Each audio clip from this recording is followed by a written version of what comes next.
سلطنت عثمانیہ کی تاریخ میں ایک ایسے سلطان کے بارے میں کبھی سنا ہے جسے 2 بار تخت پر بٹھایا گیا اور دونوں ہی بار اتار دیا گیا؟ ایک ایسا حکمران جس نے اپنی آدھی سے زیادہ زندگی ایک پنجرے میں کاٹ دی؟ جی، یہ عجیب اور افسوسناک کہانی ہے سلطان مصطفیٰ اول کی، جس نے نہ چاہتے ہوئے بھی سلطنت کی تقدیر کا رخ ہمیشہ کے لیے موڑ دیا۔ تو جناب، صدیوں تک عثمانی تخت کا راستہ بھائیوں کے خون سے ہو کر گزرتا تھا۔ اصول بڑا سیدھا سادہ تھا۔ جیسے ہی کوئی شہزادہ سلطان بنتا، وہ بغاوت کے ہر چھوٹے بڑے خطرے کو جڑ سے اکھاڑنے کے لیے اپنے تمام بھائیوں کو موت کے گھاٹ اتار دیتا۔ یہ ایک بہت ہی شفاف روایت تھی، لیکن سلطنت کو خانہ جنگی سے بچانے کے لیے اسے ضروری سمجھا جاتا تھا۔ اور اسی خون ریزی کے بیچ شروع ہوتی ہے مصطفیٰ کی کہانی۔ لیکن پھر آیا سال 1603 اور کچھ ایسا ہوا جس کی کسی کو امید نہیں تھی۔ صرف 13 سال کا ایک لڑکا احمد اول تخت پر بیٹھا، اور آتے ہی اس نے ایک ایسا قدم اٹھایا جس نے سب کو حیران کر دیا۔ اس نے صدیوں پرانی روایت توڑی اور اپنے چھوٹے بھائی مصطفیٰ کو قتل کرنے سے صاف انکار کر دیا۔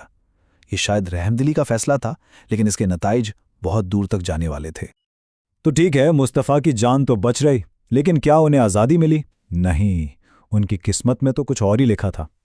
موت کے بدلے انہیں ملی ایک سنہری قید۔ محل کے اندر ہی ایک شاہی قید خانہ تھا جسے کافیس یعنی پنجرا کہا جاتا تھا، اور یہاں مصطفیٰ نے اپنی زندگی کے 14 سال، جی ہاں 14 سال مکمل تنہائی میں گزار دیے۔ ذرا تصور کریں کہ ایک نوجوان ذہن پر اس قید کا کیا اثر ہوا ہوگا۔ پھر 1617 میں سلطان احمد اول کا اچانک انتقال ہو گیا۔ اب دربار میں ایک بہت بڑا سوال کھڑا ہو گیا کہ تخت پر کون بیٹھے گا؟ ایک طرف تھا احمد کا اپنا چھوٹا بیٹا عثمان، اور دوسری طرف پنجرے میں قید اس کا بھائی مصطفیٰ، اور دربار نے جو فیصلہ کیا وہ تاریخ میں پہلے کبھی نہیں ہوا تھا۔ یقین کریں، درباریوں نے احمد کے بیٹے کو نظر انداز کیا اور سیدھا پنجرے کا دروازہ کھول کر مصطفیٰ کو باہر نکالا اور تخت پر بٹھا دیا۔ یہ ایک بہت بڑی تبدیلی تھی۔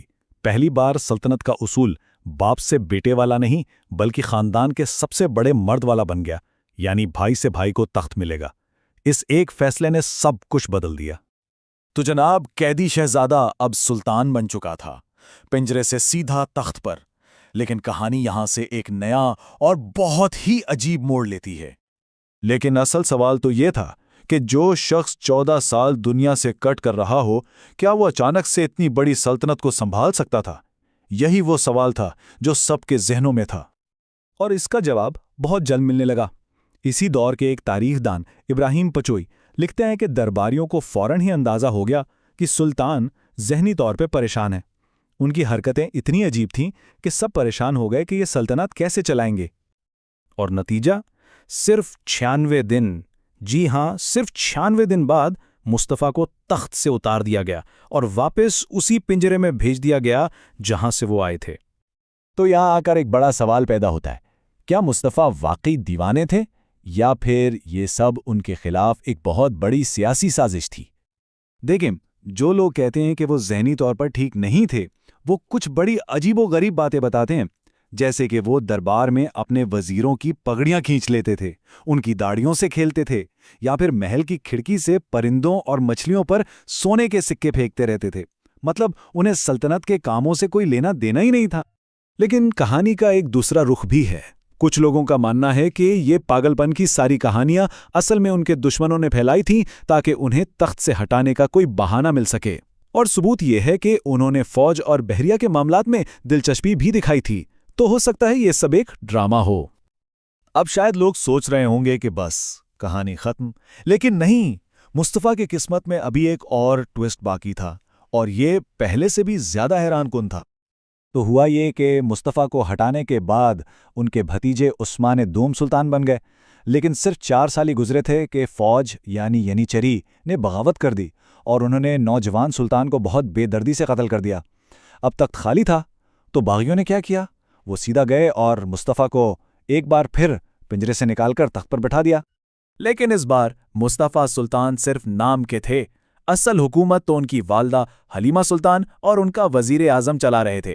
مصطفیٰ تو بس ان کے ہاتھوں کی ایک کٹ پتلی بن کر رہ گئے تھے۔ اور اس دور کی کہانیاں تو اور بھی دل دہلا دینے والی ہیں۔ کہتے ہیں کہ مصطفیٰ پورے محل میں اپنے مرے ہوئے بھتیجے عثمان کو آوازیں دیتے پھرتے تھے۔ وہ دروازے پیٹتے اور چلاتے تھے کہ عثمان واپس آ جاؤ، اور مجھے اس حکومت کے بوجھ سے بچا لو۔ ظاہر ہے یہ دور حکومت بھی نہیں چل سکا، ہر طرف افراتفری تھی اور آخرکار مصطفیٰ کی کہانی کا انجام وہیں ہونا تھا جہاں سے اس کی شروعات ہوئی تھی۔ جب سلطنت بالکل تباہی کے دہانے پر پہنچ گئی تو سب نے مل کر انہیں پھر سے موصول کرنے کا فیصلہ کیا، لیکن اس بار ان کی ماں حلیمہ سلطان نے ایک شرط رکھی کہ میرے بیٹے کو مارا نہیں جائے گا، اس کی جان بخش دی جائے۔ تو اس پوری المناک کہانی کا سب سے بڑا نتیجہ کیا نکلا؟ صرف ایک چیز جس نے سلطنت کو ہمیشہ کے لیے بدل دیا۔ تاریخ میں پہلی بار یہ اصول بنا کہ تخت باپ سے بیٹے کو نہیں بلکہ عمر میں سب سے بڑے شہزادے کو ملے گا۔ اور یہی تھی مصطفیٰ کی اصل وراثت۔ ان کی وجہ سے یہ نیا اصول یعنی سینیارٹی کا اصول عثمانیوں کا مستقل قانون بن گیا۔ اس کا ایک فائدہ تو ہوا کہ شہزادوں کا قتل عام رک گیا، لیکن اس کا نقصان یہ ہوا کہ اب ہر شہزادے کو اپنی باری کے انتظار میں مصطفیٰ کی طرح سالوں سال پنجرے میں قید رہنا پڑتا تھا۔ اور خود مصطفیٰ کا کیا بنا؟ دوسری بار موصولی کے بعد انہیں پھر سے اسی پنجرے میں ڈال دیا گیا۔ انہوں نے اپنی زندگی کے آخری 16 سال وہیں گزارے اور 1639 میں اسی قید میں غمنامی کی حالت میں مر گئے۔ جہاں سے چلے تھے وہیں پہنچ گئے۔ تو آخر میں سوال وہی ہے کہ مصطفیٰ اول اصل میں کون تھے؟ کیا وہ بس حالات کا شکار ایک بے بس انسان تھے، یا ایک سیاسی چال کا مہرا، یا پھر واقعی ایک دیوانہ بادشاہ؟ تاریخ ہمیں دونوں طرف کی کہانیاں سناتی ہے، لیکن سچ کیا ہے یہ شاید ہمیشہ ایک راز ہی رہے گا۔